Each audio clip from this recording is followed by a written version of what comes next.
Hey yo, what's up mga katropa? This is Gerald Vinuya and welcome back to my channel. And don't forget to subscribe and click notification bell para updated po kayo sa aking mga video.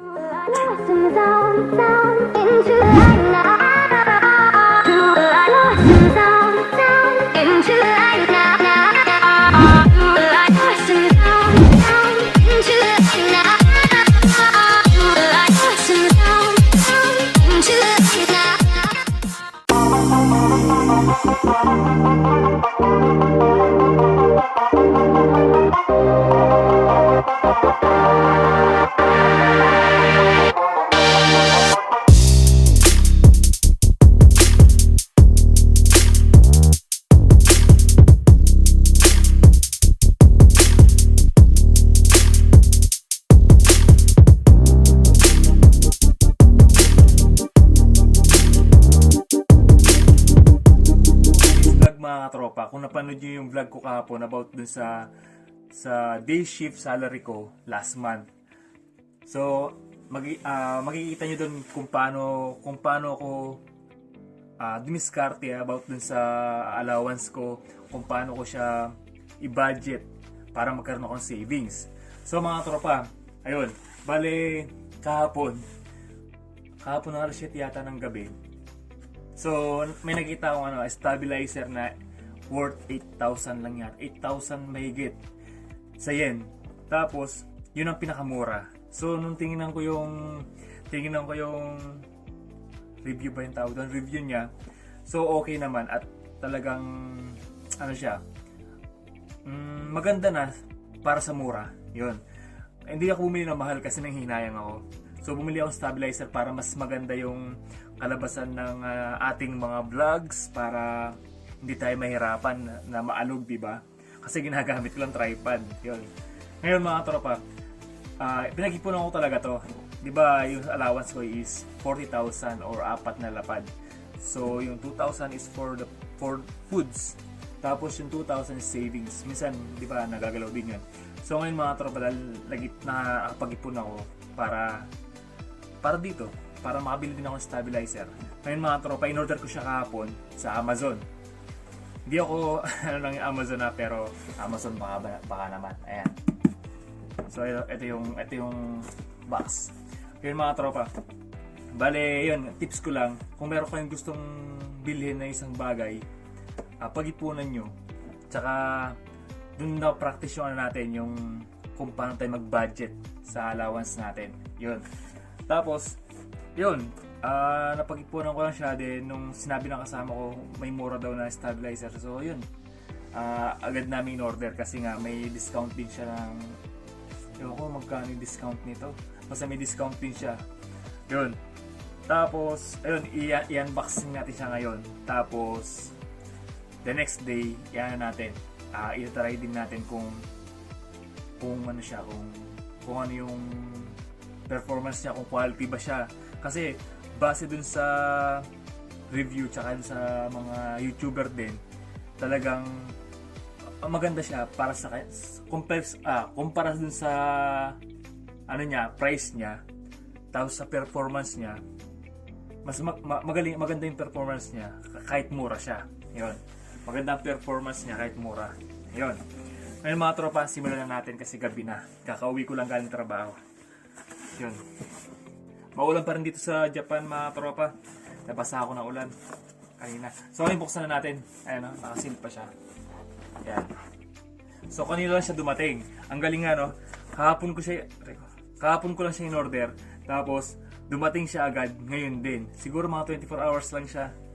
On time kasi dito. Pag sinabing anong oras i-deliver, ganun din i-deliver talaga. So buksan na natin.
Ako nito kasi plano namin pumunta ng plano pa lang naman pumunta ng Tokyo Disneyland.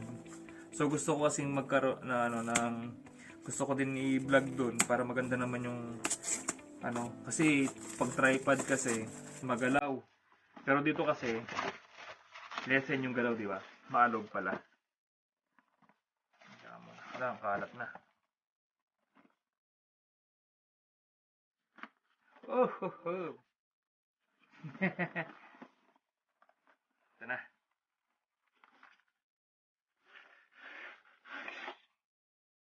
Ito siya mga tropa, oh. Maganda rin yung lagay niya. Hohem nga lang, Hohem. Hindi ko alam kung ano itong Hohem na to. Nakita lang namin mas mura yan. Buksan na natin.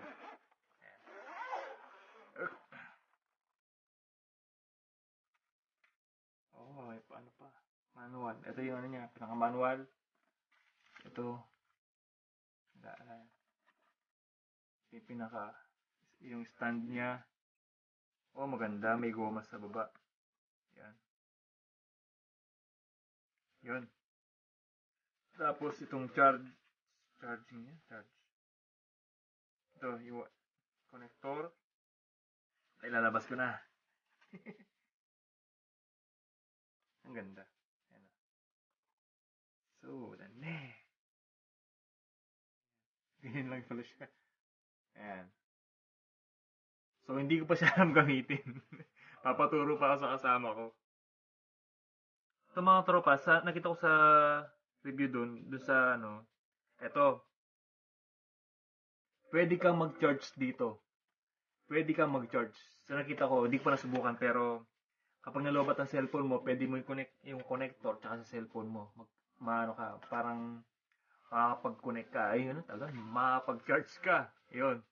Tapos ito mga tropa, ito. Sa nakita ko dun sa review dun sa YouTube, na ibang vloggers din. Ito, sa LED lights to. Pwede ka maglagay ng LED lights dito, tas yan. Pwede na, di ba? Ang ganda. Satisfied naman ako. Maganda. Oh. Tapos, hindi ko pa alam gamitin eh. Ito yung pang-lock. Yun.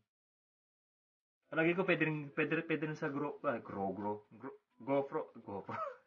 ito, di ba? Ayun. Ayun na. Palagi ko pwede rin to. Tapos, ano kaya to? Hindi pa siya alam gamitin eh. Ito sa ganda. So ngayon mga tropa, hindi na tayo mahirapan na mag-vlog na aalog-alog yung natin. Yung ating tawag dito, yung quality ng ating video. So meron na tayong ganito. Ayun, no? Yun. So ngayon mga tropa, sa next day, i-try ko siyang pag hindi na umulan sa labas, i-try ko siyang i-testin kung okay, kung ano ba yung kung quality ba siya o ano. Kasi panoorin ko muna yung pinaka-review niya talaga kasi hindi ko pa alam gamitin to. Paano power nito. So, balikan ko kayo mga tropa para i-review natin kung gaano ba siya kaganda para, 'di ba? At least kung satisfied talaga ako dito. So, satisfied naman ako mga tropa. Ewan ko lang yung performance niya. Iyan natin sa i-review natin. Panorama. Ito, try natin. Yun. Panorama 360. 360. Ito. Yan. Yun. Ayan siya. 360 mga tropa. 360. Yung ikot niya 360. Yun. Diba? Sa isang kwarto kung gusto mo maikot talaga lahat. Yan to. Yan. Tapos siya. Tapos babalik natin sa dati. Diba? Ganun lang siya. Tapos ito naman yung panorama 180. Yan. 180. Yun. Diba? Ganda niya. Yun. Nandito ako sa harap ng dorm namin. Yun. Tapos balik lang sa dati. Click lang din sa likod. Ito sa likod mga tropa. Pag double click mo siya, babalik sa ano niya, yung normal position niya. Yun. Ito mga tropa, bali try natin yung object tracking niya. Ito na. Ito object tracking. Okay. Pag tumayo ako, titingala siya, di ba? Pag tumuwi ako dito, sa kakaliwa din siya. Pag dito naman sa kanan, yan, kakanan din siya. And then pag umupo, yun, dito din siya. Tapos, yun. Tapos, click natin sa likod dito. Ito yung sa likod. Double click lang. Yun. Babalik siya sa normal na posisyon. Ngayon, hindi ako, medyo ano yung pagsalita ko, medyo lesson kasi bawal magingay dito. Yun. Tapos, ito mga tropa. Upo na ako. Ito. Kung mapapansin nyo, may aso. Yan. Ito. Itong bilog na to, ito yung sa up and down. Tapos, left and right. Ito pala yung up. Diba? Hindi pa nakita. Tapos ito yung down. Ayan. Ito siya.